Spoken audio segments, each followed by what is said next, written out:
you ever thought about the saying, the grass is always greener on the other side of the fence? Well, the reality is that the grass is just as green on your side of the fence.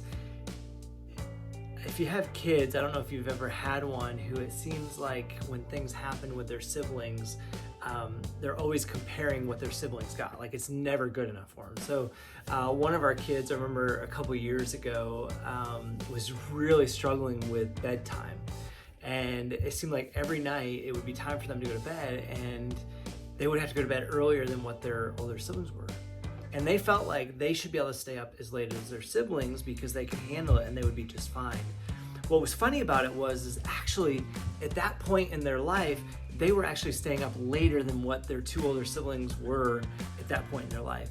And we would just get such a kick out of it. And we would talk to this kid of ours about the reality that it's so easy to get caught on what others are getting to do that we lose sight of the blessings that we actually have.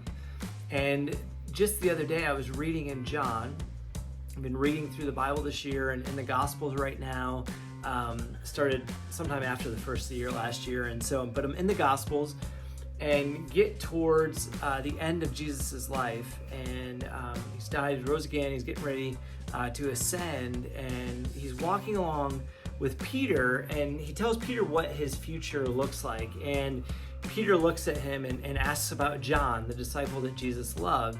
And when we look at that, Jesus's response is essentially, Peter, what does it matter to you whatever I decide to do with him? And he just said, you follow me. And when I thought of that, I thought of our child who always continually was comparing and thinking of her siblings and what they were getting to do versus what she got to do, and the jealousy and the envy and things that would go there. And I began to be deeply convicted about my own life. How often I look at others. I look at what they're getting to do. I look at where they're going. I look at what God's doing through their life. And I always think that, man, grass is greener on the other side, as that saying goes. And this verse, when I read it this time, which I've read probably 100 times in my life, when Jesus basically just said, Peter, stop it. You just follow me. Worry about your relationship with me. Don't worry about John. Don't worry about the other disciples. Don't worry about what others are doing. You, Peter, you just follow me. And that moment as I read that, it was like God was saying, Jesus was saying, Wade, you follow me. Don't worry about everybody else. Don't worry about the plans I have for them. I have plans for you, as it says in Jeremiah 29:11. I have plans for you. In Ephesians, it talks about the fact that God has good works planned for us. So he has those plans for me. But here's the problem. If you're like me and we're always looking at others and we're looking at the blessing that God is doing in others' lives, we lose sight of the fact of what God is doing in our lives. We lose the fact and we lose the joy that God wants us to experience when we're following him, when we're walking with him, when we're enjoying the blessings and the plans that he has for us. See, because he designed me for the plan that he has for me. He didn't design me for the plans that he had for so-and-so, or this person over here, or that person over there. The plan he had designed for me is for me, for my unique gifts, for my unique personality, for who Wade is. And the same goes for you. And so if you're sitting there tonight and you're thinking about so-and-so or this person or that person and what they have and what you don't have and what they're getting to do and what you're not getting to do, you know what? Here's what I would encourage you to do. Here's a couple of practical steps. First thing is just say, God, I'm sorry for missing out on the reality that you have blessed me so greatly. And confess that.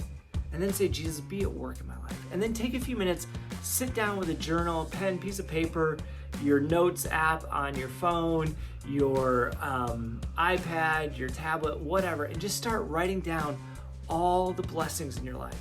Think about all the things that God is giving to you. Think about the lives that you're getting to touch. Think about your kids. Think about your wife. Think about the people in your life. Think about your job. And just start praising God for those things and be thankful. And in that, God is able to take our struggle and take our battle and take our lack of contentment when we compare ourselves to others and begin to work and to create a joy knowing that God has a plan for me. And so when I read this verse in John 20:21, I believe it is, and Jesus says to Peter, just you follow me. Don't worry about them. I was like, that's what I need this year. That's what I need 100%. I need to stop worrying about everyone else and everything else going around me and what God's doing in everybody else's lives, and just focus on my walk with the Lord and what He wants to use me for and what He wants to do in my life. It's not always easy. It's not always simple. But I promise you this one thing, that if you can begin to do that in your life and lose sight of what God is doing with others and focus on what He's doing in your life and how He's using you to bless others, the joy in your life will begin to grow in multitudes. The contentment, the excitement will grow in leaps and bounds. And so if you're like me tonight, take time and just confess, and then begin to recite and to look at all the ways God is currently blessing you.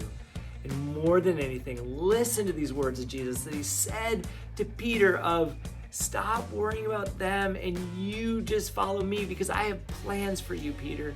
I have great things that I want to do for you. And just like He's saying that to me tonight, He's saying that to you. And so you know what? Just start focusing on following Him and experience the joy of Him being at work in your life and using you to bless your wife, your kids, and other people that you come in contact with.